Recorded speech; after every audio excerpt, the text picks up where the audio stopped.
Hello and welcome to the Play It Again podcast, the show that's about as regular as a period on birth control. Been saving that one up for a while. And this week we have probably a short pod because we got some of the sort of shittest films of the year. We are going to be talking about The Founder again. So we obviously, Ben and I saw that in an advanced screening. My name's Corey. I'm with Ben and James, by the way. You probably know that by now. To our 1,000 subscribers, know our names. James has seen The Founder this week when it officially came out, so he's going to be talking about that one. He went and saw War and Everyone. He's going to be talking about that one. Yep. And I saw Bad Santa 2. I'm definitely going to be talking about that one. Oh yeah, Oscar season. Do you not have any films this week, Ben? No, I saw Billy Lynn. Oh, okay. I did go see it. I went and saw it. We may as well chat about that. Yeah, we'll chat about that. Yeah, It was, okay. yeah. Alright. On to news. Fairly, I mean, as I said, a short pod. We've got a fair bit of news, though. A lot of it's been Star Wars from the looks of it now that Rogue One's coming out. Yeah, boys. Speaking about Rogue One, it'll be the first Star Wars movie without a crawl. I think I kind of find it interesting. James sort of said, Yeah, I said it differs itself, which I think's really good because it's not exactly a Star Wars film at all. Like it is, but my only thing is with it, with the Star Wars fans, for instance, my dad who loves Star Wars, but he's not like us three and will stay avidly in touch with it.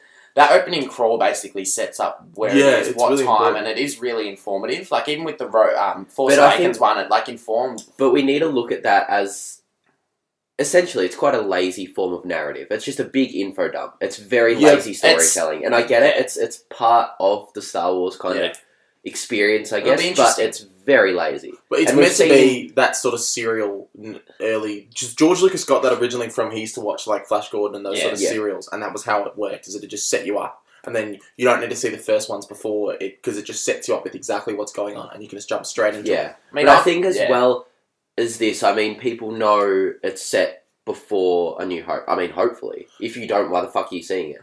I mean, It's true. Did you see It's the true. It's intro? just setting up the time because like it's in there, but there's still like a fair. There's still time like 20, 30 years Yeah. between the third and the fourth. Yeah. Did you see there was like a fake one, but I think it was made by them as like a festival or like a like comic con sort of thing. or something, Yeah. And it was basically the opening call of A New Hope.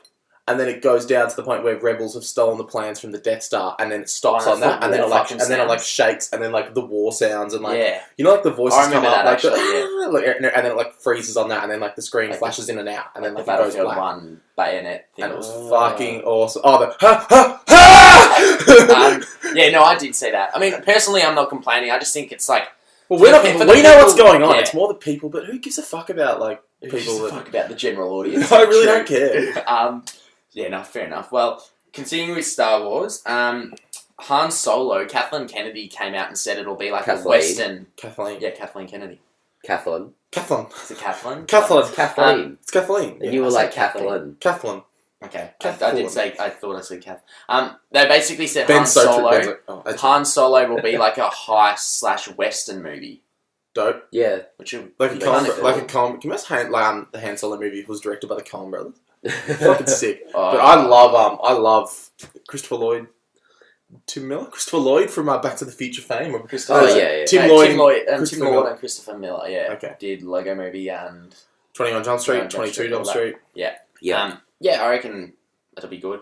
Another one. So it's come out, like, she also said that the Josh Trank Star Wars movie was a Boba Fett standalone, and they had a reel for apparently D23 when it happened, but he pulled out like 2 weeks before it.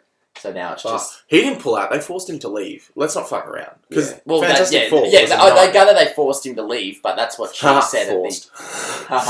No, but that's what, like, she's said. Well, we've he dropped been out. anticipating a solo Boba Fett film for a while. I don't want a solo And it's Boba Fett interesting movie. I kind of do, and it's the same premise with, and Tibbsy would have read about this, Star Wars 1313. It was meant to be the game set on Coruscant. Yeah. Like, that's, because Coruscant's just a planet made up of levels. And it was meant to be set right in the depths where it's like the slums, the ghettos, like a lot of bounty hunters. Kind of like that. I was Right, real that fucking keen, and then they kind of like that. Yeah. What's that place in Mass Effect where all the gangsters are? Like that really It's dirty. the mushroom. It's like the dirtiest fuck city. What's its name? That'd be pretty sick. Like Yeah. if it was in that sort of environment.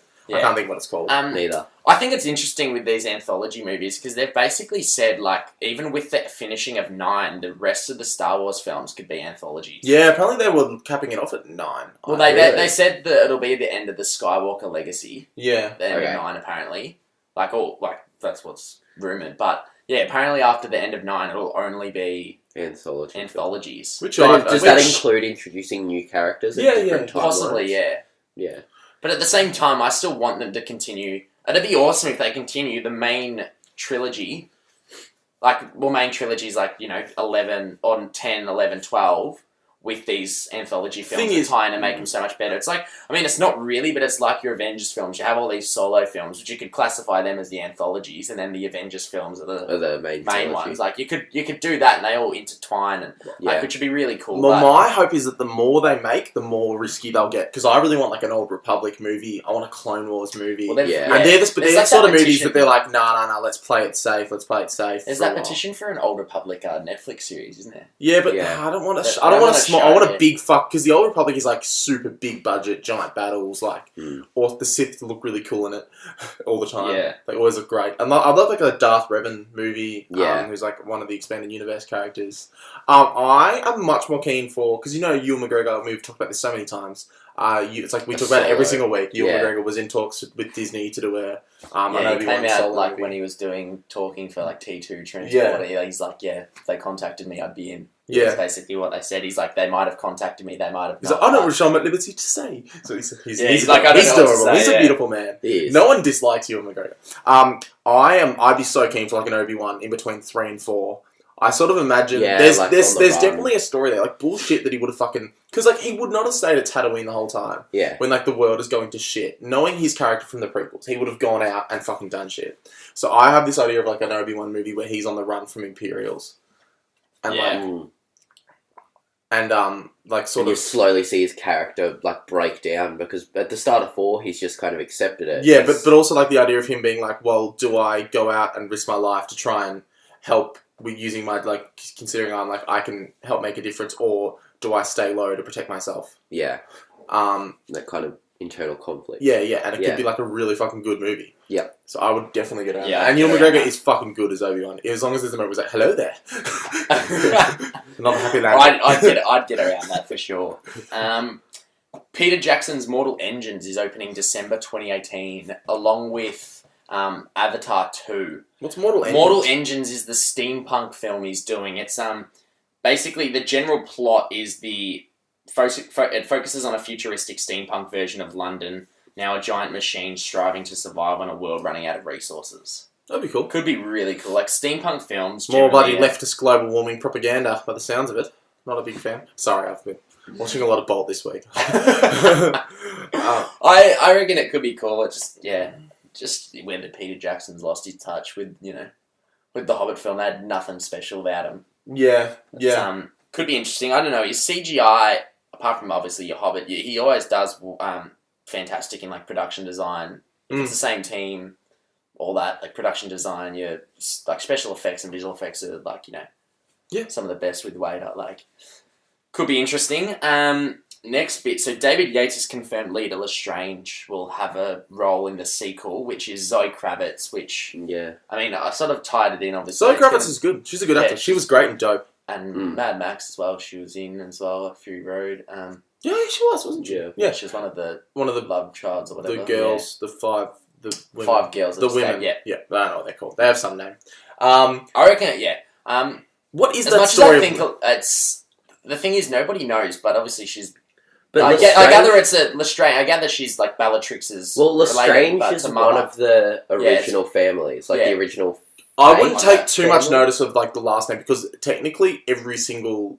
No, but they are pretty closely related. They are related. No, but that's what we're saying, because it's they're closely linked. I know it's closely linked to the dark side, but I mean, from what Newt was saying in the movie, I gather that she's done something, and he just took the blame for her at Hogwarts, and then that's why he got expelled. Something like that. He was in love with her. Is what basically keyed into it. I thought it was something because for example, Nymphadora and Tonks and Bellatrix are cousins. Sirius and Bellatrix are cousins. Yeah. Everyone, I think Molly I think Arthur Weasley's family is like really closely related to the Lestrange family. Yeah. Like it's pretty. Like the purebloods are fairly. It's pretty much related. incest every time they fuck. Like it's almost that level of like relation. Because I'm assuming from what I can see in like England, there's only like 1,000. It seems to be like that. There's only like 1,000 purebloods left. Like it's pretty. It's like a monarchy. Like it's pretty closed off. From the book doesn't say too much about like how many specifically. But it's like that sort of... I'm just like, as much as I think, when I keep thinking about it, I'm just getting like more keen for the sequels because there's so much like story to tell with like Grindelwald. So much Johnny Depp scenery chewing to Grindelwald, Dumbledore, like the background of Newt. Yeah. All that, like I'm just getting more keen for it. You saw it again a second time. I saw it again and I liked it more the second time, to be honest. Like I was a bit more up. I was like more awake and I just enjoyed it. Like I think the comedy hit for me and like the CGI was good. Yeah. I'd probably give it an 8 realistically after my second viewing because I think you don't really pick up on many more flaws. Like all the flaws are sort of there to see the first time. It's just like I just found it more enjoyable. Yeah, fair enough. Not second bit of news, next bit. Alien Covenant, obviously the poster came out for it, which is fucking sick poster. It's just the Xenomorph. Yeah. But Kingsman, Alien Covenant, which was November 2017, and Kingsman 2, which is June 2017, have actually swapped release dates. So they've pushed back Kingsman and brought Alien forward. So Kingsman's going to come out Kingsman's now November, and Alien's now... Kingsman, the Golden Circle. And Alien's now June, which is interesting. I would have thought they'd need more time with Alien, like post-production than Kingsman, but... Kingsman had a bit of CGI. Yeah, but like Alien's pretty much all CG. All CG. Yeah. But I'm real keen for the return back to the Alien series with Ridley back, or Ridley directing it. I mean, it's obviously... I'm pretty sure it's just a sequel to Prometheus, because it's the same cast. Yeah. It's just now with the Alien. Prometheus is the sort of movie where like, I really was annoyed by that movie, but... I'm really keen for a sequel. Like I love that the whole fucking world. It just sucked that there were so many plot holes in that movie. Like that movie was pretty lazily made. But for sure. The actual like the universe of it was so interesting. Like the idea of like all the creepy sort of origins of humanity and all that shit like was fucking cool. Yeah.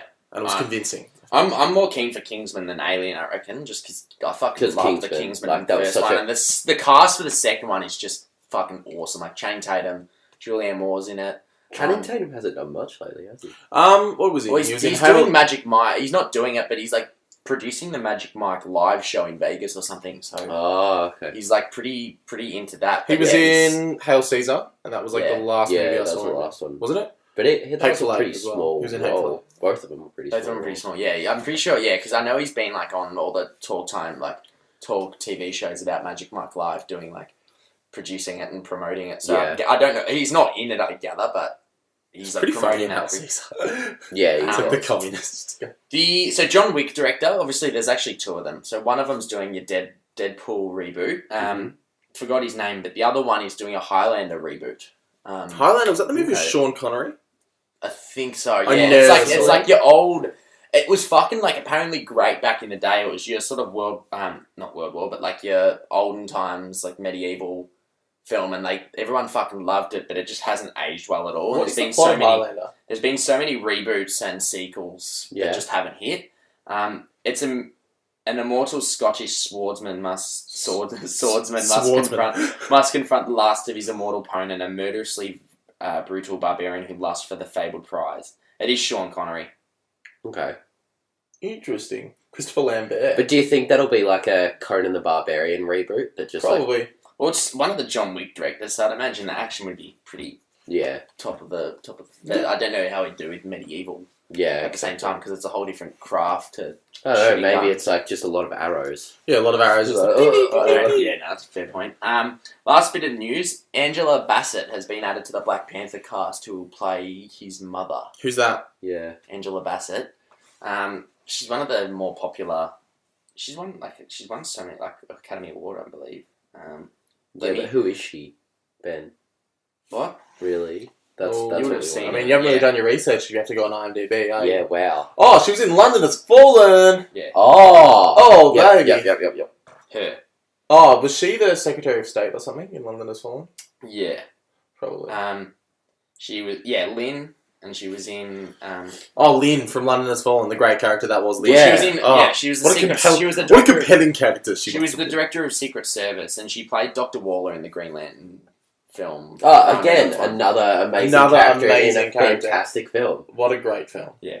Good track record. She's won a fair bit of awards for like TV roles, but. Not for Green Lantern. Not for Green. Correct. Yeah, she might have won a Razzie or something for that, but. Well, that's all for news. We'll jump onto trailers. I think we all want to talk about probably the Rogue One Trust trailer, I was thinking Cars. Well, I really want to talk about that. Who gives a fuck about Cars? Why do I don't care, but I actually really enjoyed it, to be honest. But, I didn't even like the first one. No, the first one was sick. Rogue One trailer. We'll jump on Cars, but the Rogue One trailer, I think this is one of the better trailers. Like it was pretty much recycled footage. As Corey was saying, I think me and Corey were playing Battlefield, and he was talking. He was like, he thinks they've showed too much trailer-wise. But when I think about it, if you watch all the trailers, it's probably been about 10. It's the exact same footage, just with like little 5-second snippets of something new. But this one, we get a little bit more of stuff new, which is all really Alan. What's his name? Alan Tudyk's K2SO. Which fucking he was big. K2 I think he's going to be the comedic factor in this film, but I actually really found this trailer quite funny. The X-Wing shots as well. Yeah, but I was just a bit like, for example, there's a bit where he shoots the AT. I don't know, it's going to be AT something. The Walker. It's not the AT. It's a different type of AT. Yeah. It's like AT-ET or something. Yeah. And he hits it, and then there's the scene, and then you wait, and then it shows the X-Wings coming in and saving them. And I was like, well, that's something that I kind of would have liked to have seen in the actual film. Yeah.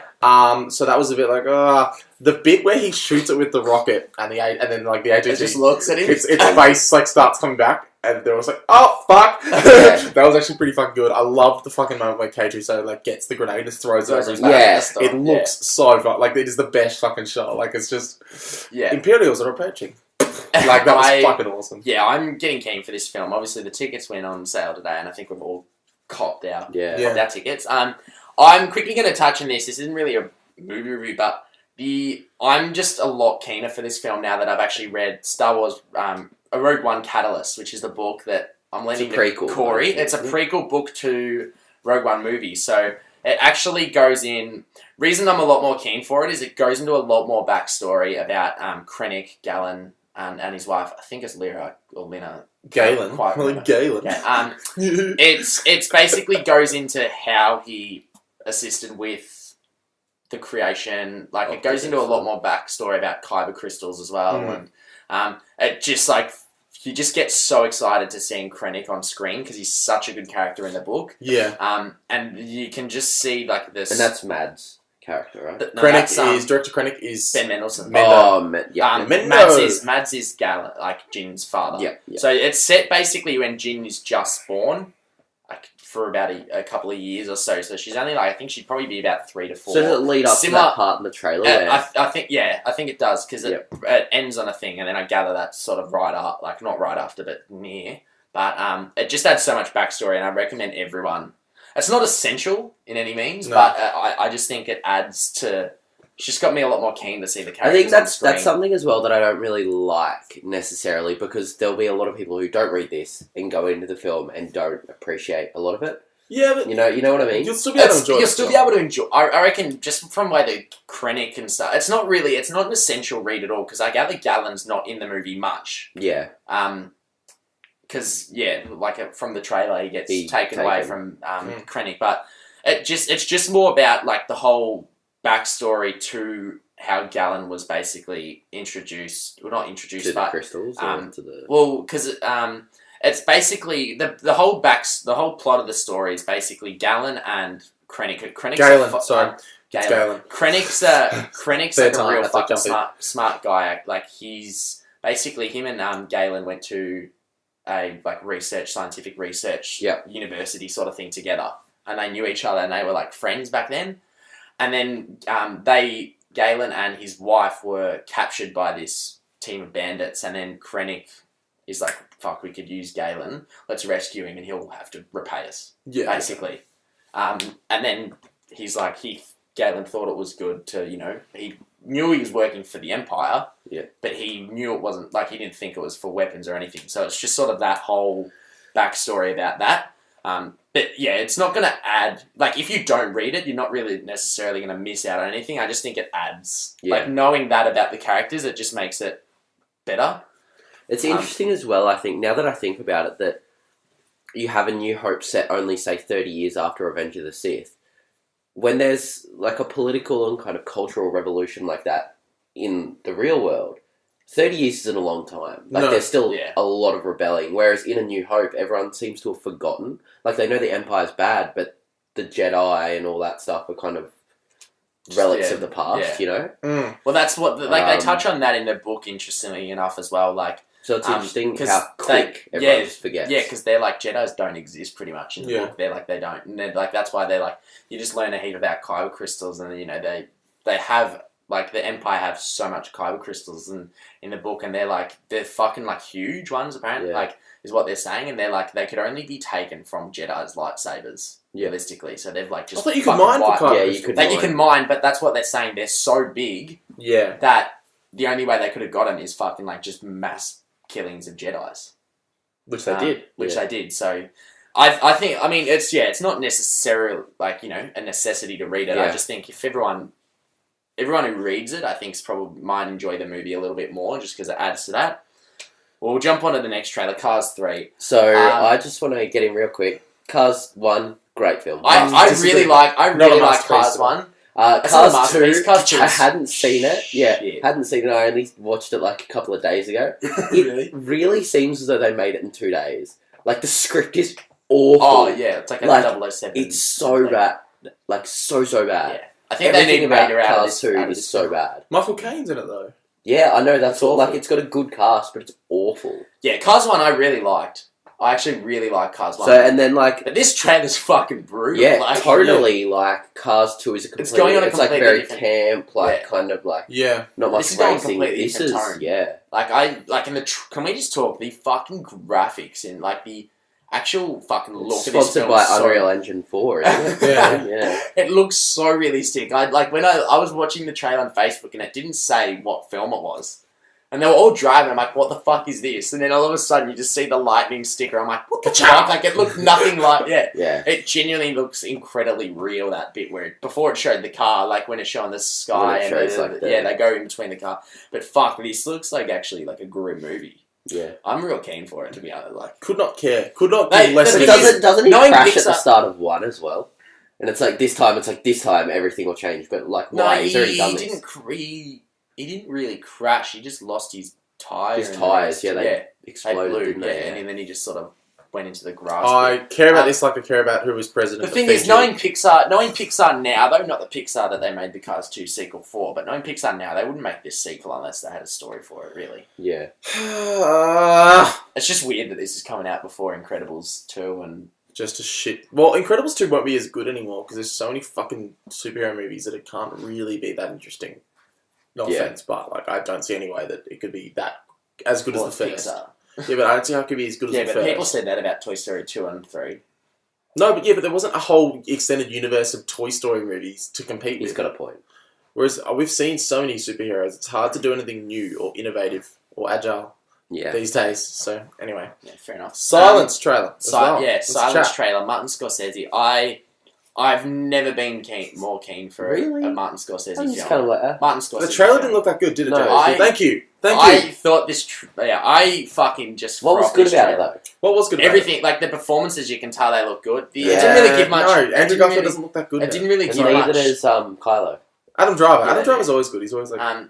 It didn't give much away from the plot, but I think like the cinematography in this film, the score, the performances, the fast editing that you get in all of Scorsese's film, like Wolf of Wall Street, stuff like that. I'm just keen for a Scorsese epic. This is like 2 hours and 50 minutes long. Christ. And the early buzz for it from like people in the industry has been nothing but like absolute praise. Okay, I mean, I can't see how he can make a bad film. So Scorsese, yeah. I'll go in. I'm definitely going to go see it. I'm keen because it's Scorsese, but the trailer didn't impress me. I think this has just made me more keen because it's not like a film that he's just tied to directing. He's been trying to make this for 28 years, exactly. I think. So he's obviously got a compelling It's reason. obviously, and it's Like I just What thought is the this plot? What is the plot of it? It's I'm gathered from what the movie's saying that they're Jesuit priests, aren't they? They're basically Liam Neeson. They're trying the to father. spread Yeah, like they're trying to. Christianity, aren't they? No, Jesuit- I'm pretty sure Liam Neeson's the father one, and they're trying to rescue him or something. Yeah, but because they're trying to spread religion. Yeah, like, they're trying to spread religion throughout. Basically says in the 17th century, two Jesuit priests faced violence and persecution when they travelled to Japan to locate their mentor and propagate Christianity. Yeah. So Basically, yeah. But it comes out, I think, 16th of Feb here, so it's like late Jan in America. 16th of Feb this next year. Yeah. Which is generally Office. it's dumping ground. yeah. For Australia. So January is American dumping ground and February is our Well, dumping ground. it's February is our like It's 20th of December in like limited release in America, and then wide release Jan 15th. Yeah, I don't know, dude. Like, why is a They're trailer not going to dump a film. Why is a trailer only just coming out now? Yeah. Why now? Because they didn't have, like, do you know how long it's taken him to edit? He had it was a 4-hour cut that he had, like, 3 months ago. I don't know, dude. Like, I'm with Corey on this. Yeah. fucking February. Yeah. Oh. I don't think many bad films come out in Feb here. Are you fucking serious? Do you know how many Kevin Foster, like, shitty action movies come out in Feb? They'll come out early March. Like 3 Days to Kill. I Yeah, like they that all, one. They with all come Chris... out early March. Like, Feb this year, we copped, like, fucking... Yeah, but this year and last year were the exception. Revenant was Jan. Revenant was Jan. No, not Revenant. It was, like, this year was, like, Deadpool. Yeah, the exception. That and Kingsman are the only two. Deadpool, but Fox put Deadpool in February because they thought it was going to be shit. Yeah. That's why they slated it for then. That's why they fucking gave it like 20% of a normal budget they would give to like an X-Men movie. Yeah. Well, no, they gave it 20% because they didn't particularly know how much money it was going to make. Because they thought it was going to be shit. Because they thought it was going to flop. That's why they put it in Feb. February. You've lost the argument, Ben. Like, there's no point. Generally, no company is going to dump... Like, Scorsese, as you said, he's not made a bad film. They're not going to dump a Scorsese passion project in, like, Jan and Feb. When was Shutter Island released? Because that sucked. That was, like, late October. I really fucking love Shutter Island. Shutter It was late Island. October. It's kind of shit. But anyway. The only reason why this has been come out so late is because of the editing. Like, he basically come out... Like, they're viewing it... I'm pretty sure, like, the 400... priests in Vatican City are watching it this week. Like, he's screening them for all them this week with the Pope. We'll see what happens, but like, I feel like it's just because you don't need to edit a whole film to edit a trailer. You could have edited like a fucking teaser. No, but they're trying to keep it under wraps as well. Why? Well, I 'Cause don't know. it's I'm shit? not fucking Scorsese. Like, I don't know, man. We'll see what happens. I'm really keen for it. I'll go see it. I just love Birdman, That where he's weekend. like, Martin Scorsese. Alright, is that all for trailers? No, and a new Fences trailer came out, which is that Denzel Washington. Denzel and Viola. is- I actually read into it a bit. Like, it looks like a really interesting movie, but it was an actual play with Denzel and Viola Davis playing the parts in the actual play itself, and then Denzel's just directing it. But Denzel played the part in the play, and he's like, I need to tell this story to a wide audience, and basically directing it. But from all the early screenings, it looks like Viola Davis will probably get so many fucking nominations from this movie. Really? Okay. It looks good. It looks like she has those like 5-minute scenes where she's just fucking big Viola Davis eyes. Yeah. No, it just looked a little bit kind of, I've seen it before. That sort of idea of like, oh, it's the worrying socioeconomic, like, sort of area. Like, I was just to be like, I don't know. Denzel didn't really convince me as for example, I watched the trailer for that, then I watched the trailer for Moonlight, and Moonlight looks like a similar sort of film, but much better in every single way. Yeah. I don't know. Which is annoying because Moonlight just hasn't fucking got an Australian release date. So there's this movie called Moonlight, and it's got heaps of hype, and in America it comes out this week. It's out this week in America. Yeah, wide release. And all the hype is that it's one of the best films of the last decade, and we can't find anywhere that it's playing in Australia. Ben and I have been looking really fucking hard, and we have no idea where it's coming out. Yeah, it's really frustrating me. Moonlight. We're talking about Moonlight. James went to pee. Let's Which is around. No, look, I've got a bit of the flu. Okay. AIDS, I don't know, whatever. Yeah, I'm really keen for Moonlight. Yeah, It's just when it's going to get an Australian release, I don't know. Well, when it's that's up, it for trailers. We'll jump on to reviews now. We'll get Corey to jump on Bad Santa 2 first. Yeah. Okay. What do I think? So I've been trying to work. I've been pondering a question for like the last couple of hours, and it's been really hard to answer. And it's been, what was the plot of Bad Santa 2? Okay. So Willie Stokes, played by Billy Bob Thornton, is a Santa, but he's not your typical Santa, guys. He's a little bit more PG than the normal Santas. He likes to drink and he likes to try to commit suicide. And he gets back together with the little person, and played by Tony Cox and Kathy Bates, who's his mum, and they try and rob a charity, like a Christmas charity, because the guy that runs it takes like 90% of the profits for himself. So they try and rob it, and also Christina Hendricks is there, and her breasts are large, and he's also got a son named Thurman Merman, who is fat, and I think autistic or something, but not really. He's like on the spectrum, and it's weird because it's a strange performance. That's what I think the plot was. It's a struggle. It's a struggle to remember, because this film is rubbish. It sucks so fucking much. There's nothing worse than a bad comedy. So I went in this not seeing the first one, but like I got the idea. I know what the first one's about, and man, this movie is just so flawed in every single way. Phoning in the performances, it's disgusting. Like I'm all for dark humor, but this dark humor isn't funny. It's just like no one wants to see a guy committing suicide, and it's like, oh, like the first cool. one? He just said he hadn't seen I haven't seen it, like, and it's just not that. I just don't get how that's funny. Like, it's not. I wasn't offended, but I was just like, well, that's not. It's not. You're not making a joke. You're just showing something dark and then expecting us to be like, haha, that is a dark thing. You've got to show the dark thing and make it funny. You can't just show it and then be like, it's funny. Tony Cox as the little person is he is a little person as his companion is just his acting is. I'm sorry, Tony. His performance is really average in this. His line delivery, he's trying to sort of be like the weird, sassy African American friend, and it's just his line delivery is terrible. Kevin Hart, you're smaller. Yeah, but his dialogue, the dialogue in this film is it's despicable. Like, it is not how humans communicate. What was the man-child like? The curly hair like? Yeah, so that's Thurman Merman. Awful. His whole character is just like, there's no reason for him to be in this film, and he has so many lines and not a single one of them, and you're so aware that it's meant to be funny, and not a single one is funny. It is just like awkward as fuck. He's also fat, so I don't like looking at him for too long. It's just a gross film. I can't recommend it. There was a few bits where I laughed. I mean, it's just like, there's also random scenes of just fucking. And it's not funny. Like, it'll just go to a scene of him, like, fucking a girl, and then he, like, puts it in her ass. And, like, that's just...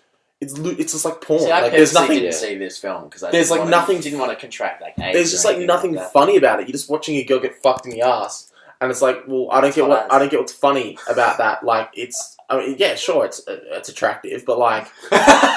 like, how is that a joke? Like, you're not making a joke. So the writing in this film is easily the worst element.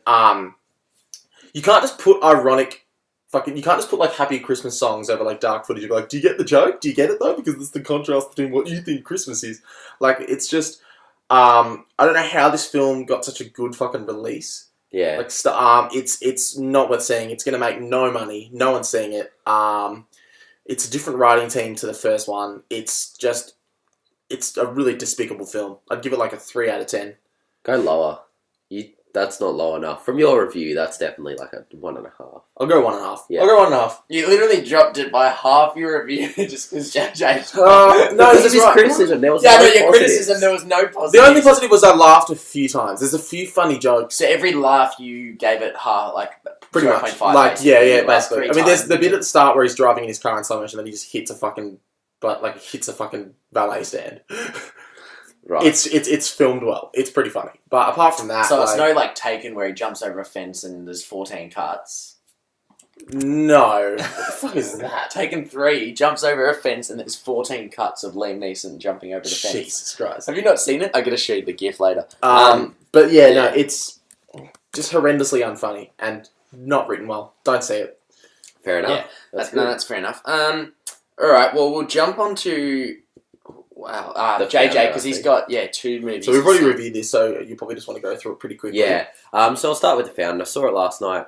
Enjoyable, but it made me so angry. So at the start, and you guys are right, there's a lot of kind of biopic conventions there where it just conveniently, he's like, or like he walks through the store in one point and he's like, what's your name, son? You're doing a good job.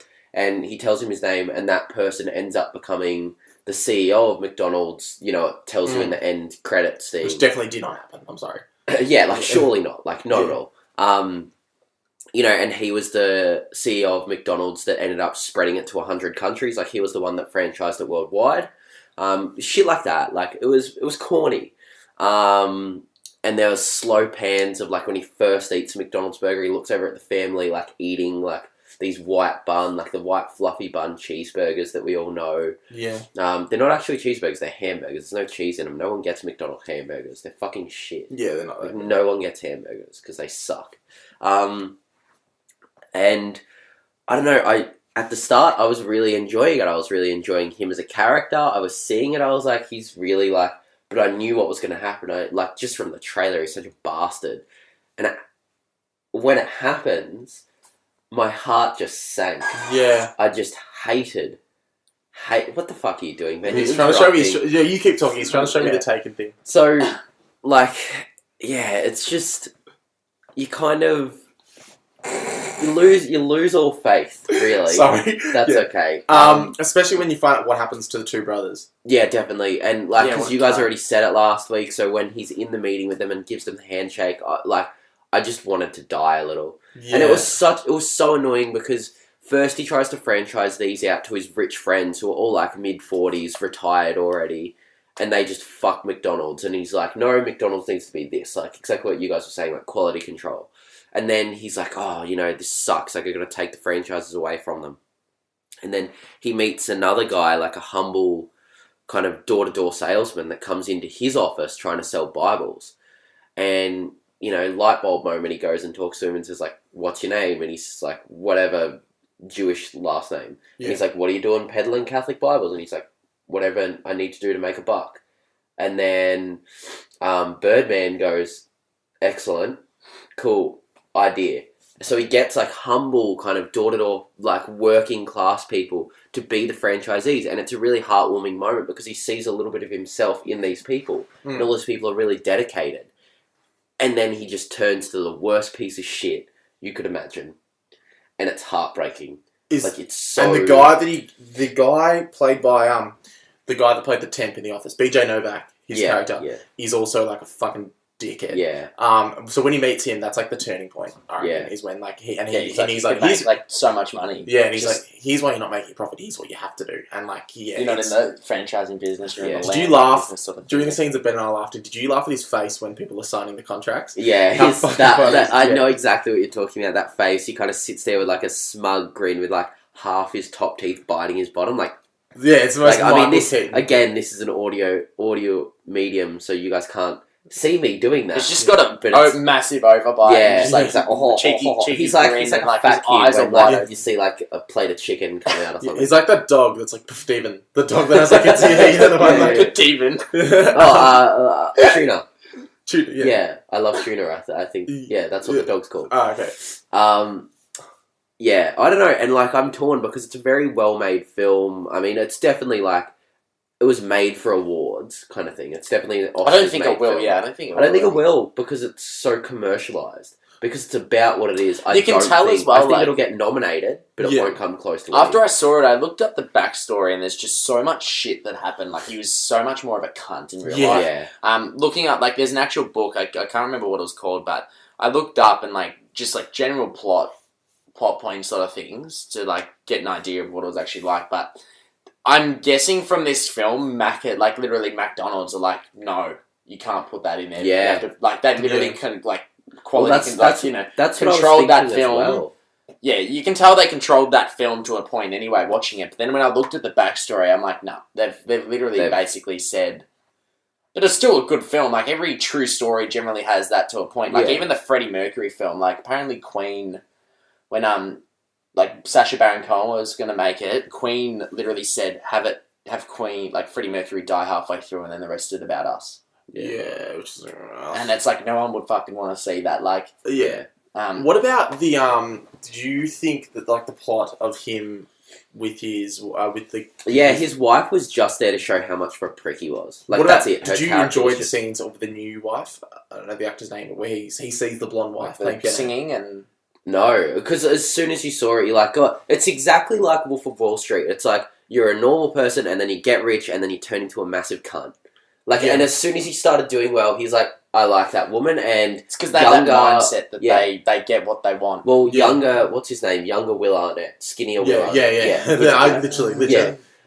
He's like, he introduces this woman, and he's like, this is my wife. And you can just see Birdman go like, not for long, motherfucker. Yeah, like which I thought that was pretty enjoyable. I enjoyed it, but it's literally the by the numbers sort of thing in a biopic about a rich scumbag. Like, as soon as they see something they want, they'll get it. Like Nick Offerman and his... I love Nick Offerman. Can we just talk about Nick Offerman? I've only seen him in Parks and Rec and this, but he is Ron Swanson. Oh, yeah. Like, he does not play I've seen him in, like, he's in a lot character. of, like, small indie films. Like, I love him in The Kings of Summer. He's in, like, a lot of... But does he play anyone other than... Nick Offerman? Like, no, he's fucking Kings of Summer. He's, like, a serious, like, dad who fucking, like, just hates life. Like, Ron Swanson. Yeah, Ron No, like, he's not, but he, like... I know what you mean, yeah. I thought the interplay between him and his, like, brother, who is sort of... Quite good.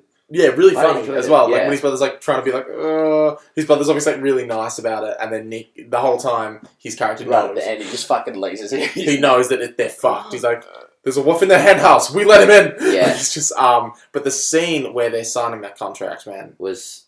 No, sorry, at the end when they've got their payout. Yeah. What about the scene where his brother's on his deathbed, like, in the fucking hospital? And then he gives him a blank check, and, like, he couldn't wait. He literally could not wait. It's like, it's kind of like, oh, it's a nice gesture, but then you see him walk out of the, like, hospital room with that same look on his face where he's like, he's like, I know I've got him. Like, this is it. But, like, why would he not... So I assume that actually happened, because if it didn't, McDonald's would be like, well, don't lie. Yeah. So, I feel like that literally happened, which is just like, why...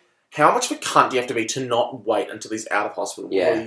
How impatient are you to not wait? Like, why then? Why the fuck would you go then to give him a blank check to, like, end his fucking whole career? Like, that is just the ultimate cunt fucking move. Yeah. Like, that was so hard to I think it was the worst part, how they tried to humanise him. Like, when he's going to make the speech, he's like, McDonald's #1. And you see him, like, kind of welting up and tearing up because he knows it's not the first McDonald's. But motherfucker doesn't care. He stole someone else's wife and, like, crippled these two brothers and made an empire out of their fucking business. Motherfucker does not give a shit and, about like, that. literally kept them from their $100 million a year. Like, I mean, that is the worst bit. Is that, like, their like next 8 generations could have been set up for fucking just life. do it. Why would you not just give them the money? Like, it's just... You're making $800 million a year. Like, fuck!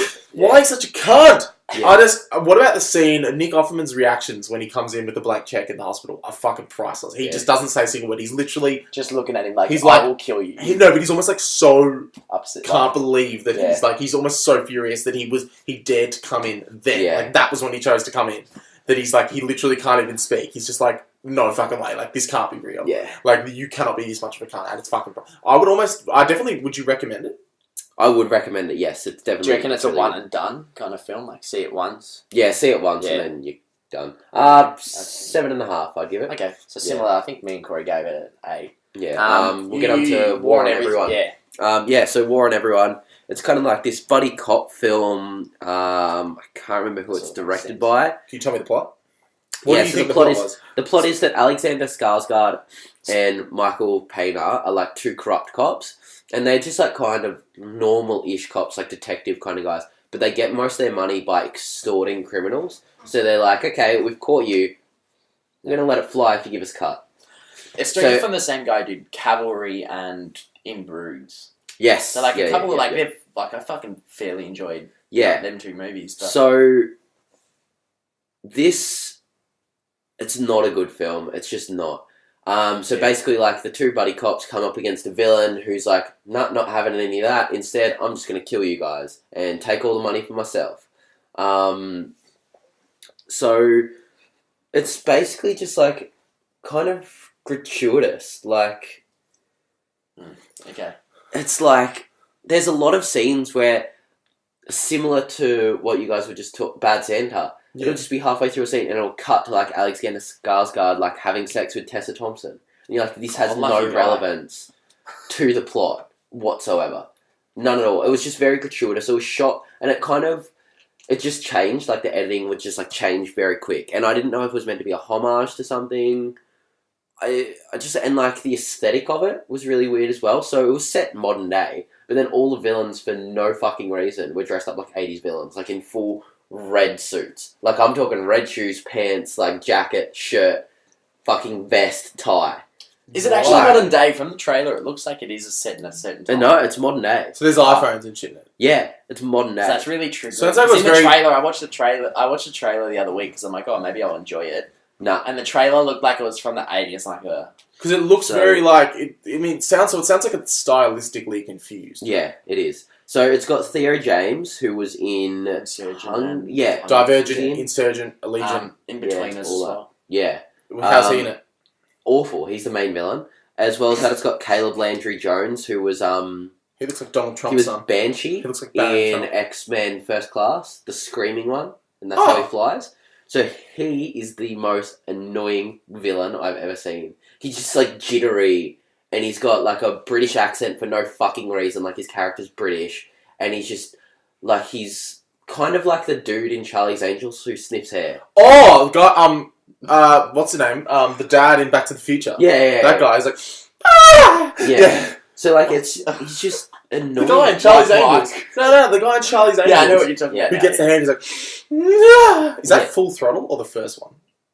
He's in the first one a little bit. I have seen Charlie's Angels a lot. They're great films. They're not, though. They're not. They're really so sexist. the only films, good thing in this film was Michael Pena. His kids, they were hilarious. Like, he's got, like, a really fat son and, like, a slightly less fat son.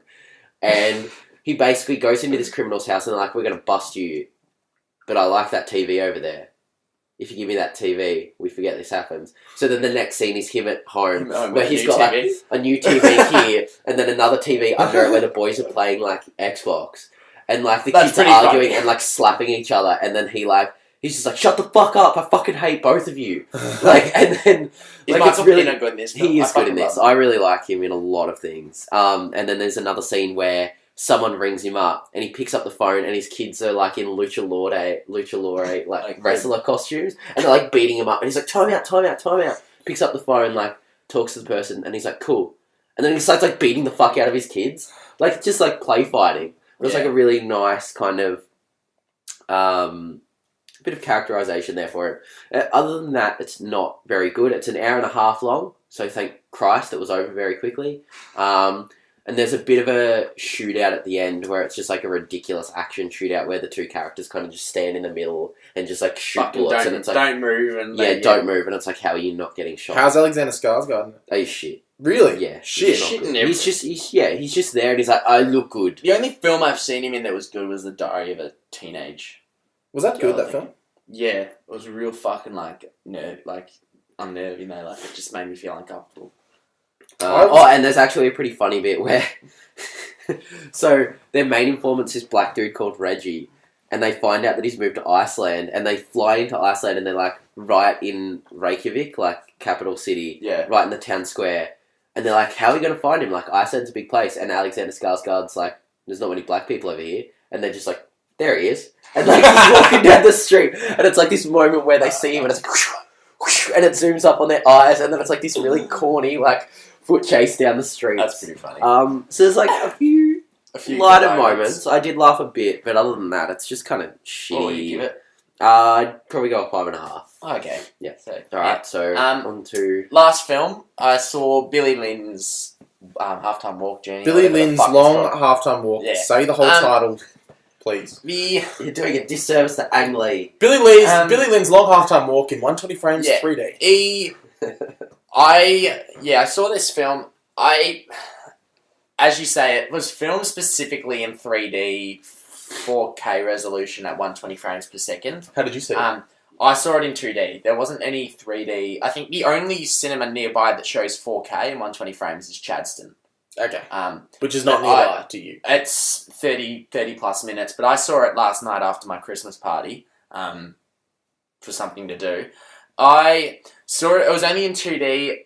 It felt real, it just felt real and jagged. The film, watching it in just normal 2D at your normal 30 frames, it didn't feel it almost looked too real. It wasn't 120 frames, obviously, because they only showed in 30, but it just the whole lighting, the way it's filmed, the actors, similar to the Moonlight trailer, the actors, when it's Vin Diesel's talking, it's only him in the screen and he's looking directly at you, sort of thing. Oh, what the fuck? So that's what happens. So is it meant to be first person? No. It's just meant to, immerse you in the film. But it does. Moonlight's sort of filmed like that as well. Yeah. Which you can tell from the trailer. But, it's, the way it's filmed, though, as I said, it's filmed like that almost most of the time. And, whenever, it's about Billy Lynn, it just follows him. Even in the war sequences, it only... Instead of being your normal directed film where you might have a couple people in focus, it just follows Billy Lynn. Okay. So it was the way it was directed wasn't specifically bad. What is the story? It just would have been. It's basically him just getting home from war and just the. How are the war scenes filmed? Yeah, they're actually really good. Ang Lee's a fairly good director. But it's just, as I said, because I didn't... If you saw it in the native format, I feel like it might have been a little bit better, but it just felt real, it just didn't feel right watching it. Do you think that if it was just with this storyline, if it was just filmed in a normal way and presented like a normal film, it would be much better? Not really. The story's not that great. It's just the way it's filmed. It does immerse you in some scenes, but then it just completely takes you out the next sort of thing. All the performances were fine. Kristen Stewart's was actually pretty good in it. She's been really great. Lately, for the last year or so since, she's been starting to do all the indie sort of flicks. Vin Diesel was fine. I forgot the guy who played Billy Lynn. He was okay. I haven't really seen him in much. No, he's new. In the trailer, it says and introducing old mate as Billy Lynn. So... he was actually pretty decent, but it's just it wasn't memorable at all. If I saw it in the original format, I feel like it might have been a little bit better. But even then, it still obviously wouldn't change the fact that it would immerse you in something, but then completely take you out. Because if you actually go see this film, it is really weird watching it. It just doesn't feel right. Okay. Because it's obviously filmed in 120, so they actually reduce it to 30, so it's not fully 30. It's just real odd. I can't really explain it, but if you, if you're watching it at work or something and you watch it for 5 minutes, you'll notice what I'm talking about because it just really is quite jagged. It wasn't necessarily a bad film. It's just not great in any manner. I wouldn't see it again. I'd probably give it, same as you gave War and Everything, probably a 5.5, maybe a 6. There were some really good scenes in it. As I said, the war scenes were actually pretty nice and watching the trailer's actually real. I actually really enjoyed the trailer. Yeah, the trailer's great. The trailer's great. The song as well, it's really patriotic. It's not the first person to use David Bowie's Heroes. Yeah, I know, but it's some of the scenes were, it was just, the war scenes were really good. It's just, other than that, it wasn't that memorable. In the last 5 years, Game of Thrones season 5... and Lone Survivor and Billy Lynn's Long Half-Time Walk have all used weird covers of David Bowie's Heroes for their trailers. Yeah. Yeah. Yeah, they have. Oh, Lone Survivor, yeah. I wouldn't specifically watch this again because I don't really... It just felt real weird watching What would you rate it out of 10? I said, probably 5.5. Did you rate War and Everyone? Yeah, you gave it a 5.5. Sorry, I've been listening. I thought it was okay. I just never see it again. Other than... if I saw it in the original format, I might have given it a little bit higher just because it just didn't feel right. Sure. Yeah, it's really fucking. Are you going to bother go see it in the original format? No. Yeah, fuck Because driving to Chad's... I don't really want to specifically sit through that film again because it's 2 hours long. Yeah, okay. It wasn't, if it was maybe... So does that mean Corey and I don't have to review it? Yeah, no, I feel like we don't. We're fine. I think you'd we're be good. fine. I'm guessing no one is seeing it as well. No, it's made no money. Yeah. It's made like 1.9 million in US. What does the budget look like? It's like 30 plus. Yeah, it's a bit of a bomb. Ang Lee, done it again, mate. What? No. Life of Pi No, I was know. his last film. Fucking destroyed. Yeah. Life of Pi Made was like massive. 800 mils. Yeah, it's fucking massive. Yeah. I didn't like it. I didn't like liked it. I thought it was okay. I saw it on like full on like Blu-ray, IDF, huge thing. So that was like Yeah, I got that on 4K and it looks phenomenal. yeah, but I didn't really get. I thought it was a bit of a cop out. I just thought the ending was a cop out. Yeah, the ending was a cop out. Because I was like, well, I've just sat through fucking 2 hours of delicious adventure, and now you're telling me that like none of it actually fucking happened. Spoilers, but. Really, I was like, well, what the like? Why the fuck did you make me watch this whole shit then? Yeah. Like, I've been like watching all this shit and like none of it. It's. I was just like, fuck off. Like, really? No, I was pretty much the same. Yeah. Yeah. Other than that, that's sort of all we've got for this week. Out on DVD, we've got Bad Mums, which I recommend everyone to buy. Boy, JJ really liked it. Great. What did you do? What did you say? It's doing like a weird shitty mum dance. What did you say though? Have a bit of a dance. Watch Bad Mums with the great. girl. Oh, it's great. Have a few shots. Have a few Cardinays. Watch Bad Mums. Just like a bullet to the brain. Champagne. It was Next week we've got Underworld Blood Wars. Boys. Blood Wars 3D. Queen of Catway, which I think's the Disney Lupita Nyong'o Lupita Nyong'o film. Okay. Which I haven't actually seen anything about. No, it's really limited release. And Trolls. I will probably see go Trolls see the and that's first it. one. Underworld. Yes. Yeah. I'll go see that one. I'll go see that one as well. Do you like Underworld? No, No, fucking hate it. But so shit. I fucking can't stand it. The way it's directed is so awful. But I just do not want to see Trolls. Like, neither. Apparently, like, I mean, I'll probably be the only one who's... But apparently it's, like, it's good. No. No. I've heard I'm that not it's going to good. accept that. I've heard that it's good. Like, You're a fucking it's- liar. Yeah. Well, no, it's like city. Like, wanna I think stab it's you. getting fairly good reviews. Now, Stab you before- right in the forehead. Before we go, boys, getting good reviews. gentlemen, I don't know if you saw, but we actually reviewed this week on Sin 90.7. This guy does podcast reviews, and he reviewed us. And we'll put it in at the end of the podcast. But yeah, so really great. Gave us a really It's positive just a review. nice little throwaway. Have you heard the review?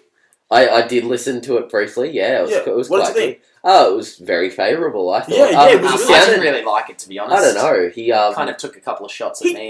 He did sound familiar. I thought he was pretty correct. I mean, he really understood, like, before he understood that Ben's here for news, I'm here for banter.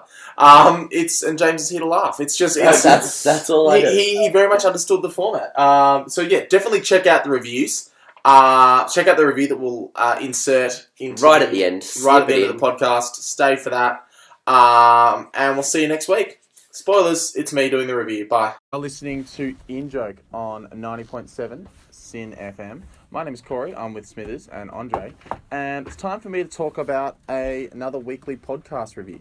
So this week I was searching really hard to find a podcast because I've been looking for a film review podcast. I'm a massive film lover. I try and see around 3 films a week. And I'm thinking, well, I was looking for a really good Australian film review podcast and I just could not find any. And then I stumbled upon this small, really quite small podcast. I mean, not at the level to even get public reviews yet podcast called Play It Again. So I thought I'd try it out. And gave it a bit of a listen, and I actually really enjoyed it. It's it's hosted by 3 boys from Melbourne, and they basically just try and talk about films. Now, it is I'd call it a comedy show. Yeah. I mean, some of the people on the podcast are funnier than others. For example, one of them is just sort of there to very informed about the news, so he sort of just reads out the film news, whereas the other 2 are more based around like making the show funny and like based in banter. But their in-depth analysis on films is actually really. I was actually quite impressed as well. They sort of know what they're talking about, and they have really interesting discussions. My only complaint would be the audio quality is lackluster.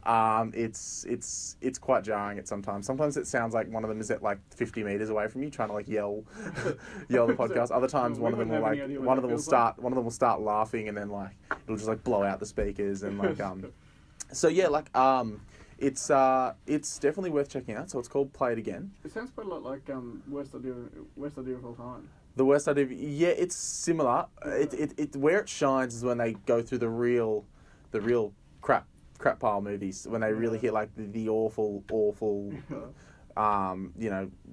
Melissa McCarthy straight to DVD style, like real low quality films. Their review of Ghostbusters was enjoyable. And what I also appreciate about Play It Again is that they put really great work into the puns on each of their podcast title names, which is just, for example, they reviewed the Founder recently, and it was called The Quarter Founder. So like it's definitely worth listening to. So it's called Play It Again Podcast. It's on iTunes. Check it out. Give it a bit of support. It's still a small podcast, so this is how word about these sort of things gets out. And these people are comedians themselves. So no, definitely not. And I mean, when you listen to it, you're very aware that they're not comedians. I mean, some of them could be comedians.